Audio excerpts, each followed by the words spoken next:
తప్పు చేసిన ప్రతి ఒక్కరిని చట్ట ప్రకారం శిక్షించాలని జనసేన మహిళా నాయకురాలు రావి సౌజన్య అన్నారు.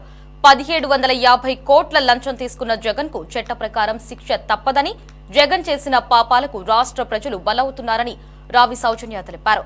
షర్మిల ఫిర్యాదుపై గవర్నర్ ఆదేశిస్తే జగన్ పై విచారణకు ప్రభుత్వం స్పందిస్తుందని తెలిపారు. గవర్నర్ కి షర్మిల గారు 1750 కోట్లు జగన్ కి లంచం ముట్టింది అని చెప్పి ఫిర్యాదు చేశారు. కూటమి ప్రభుత్వం దీని మీద కంప్లైంట్ కూడా రికార్డ్ చేసి విచారించి జగన్ అరెస్ట్ చేయాలని అంటున్నారు. దీని మీద చెప్పండి. ఖచ్చితంగా నిన్న పవన్ కళ్యాణ్ గారు కూడా ఢిల్లీలో ఒక మాట, ఇదే మాట విలేకరులు అడిగినప్పుడు పవన్ కళ్యాణ్ గారు కూడా చెప్పడం జరిగింది. ఖచ్చితంగా కూటమి ప్రభుత్వం దీని మీద యాక్షన్ తీసుకుంటుంది. చంద్రబాబు నాయుడు గారిని అడిగి డిస్కస్ చేసి ఎలా వెళ్ళాలి, ముందుకి ఎలా చేయాలని చెప్పి ఆల్రెడీ అమెరికన్ గవర్నమెంట్ కూడా పూర్తి స్థాయి ఆధారాలతో సహా నిరూపించింది. కాబట్టి ఆర్థిక నేరస్తుడు అని చెప్పని గవర్నమెంట్లో ఉండి కూడా ఈ స్థాయిగా ఆర్థిక నేరం చేయటం అనేది నాకు తెలిసి మొట్టమొదటి ముఖ్యమంత్రి అయ్యి ఉండొచ్చు, మాజీ ముఖ్యమంత్రి.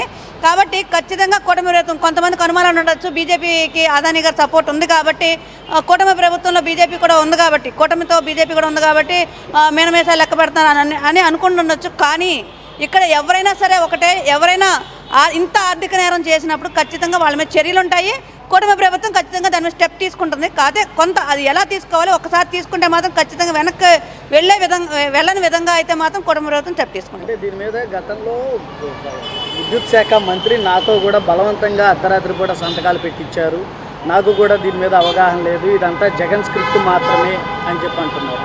అంటే ఆ రోజు యాక్చువల్గా ఏంటంటే పని చేసేటప్పుడు మాత్రం మాకు అయ్యవారు ఆశీస్సులు ఉన్నాయని చెప్పని చేసేస్తారు. కానీ పని చేసిన తర్వాత ఇలా ఇరికిస్తూ ఉంటుంది. జగన్మోహన్ రెడ్డికి తెలిసిన విషయం ఏంటంటే ఎప్పుడు ఎవరిని ఎలా ఇరికించాలి, తన సొంత ప్రయోజనాల కోసం ఇలాంటి అంశాలన్నీ తీసుకొస్తారు. తర్వాత వాళ్ళందరూ కూడా మునిగిపోయే పరిస్థితి ఉంటుంది. కాబట్టి ఎవరైనా సరే మంత్రులు అవ్వచ్చు, అధికారులు అవ్వచ్చు, ప్రతి ఒక్కళ్ళు కూడా ముందు వాళ్ళ యొక్క ఐడెంటిటీ కాపాడుకుంటానే ప్రభుత్వానికి లాయల్గా పనిచేయాలి తప్పితే వాళ్ళ ఐడెంటిటీ కోల్పోయి మాత్రం పనిచేయకూడదని చెప్పని మేము తెలియజేస్తాం.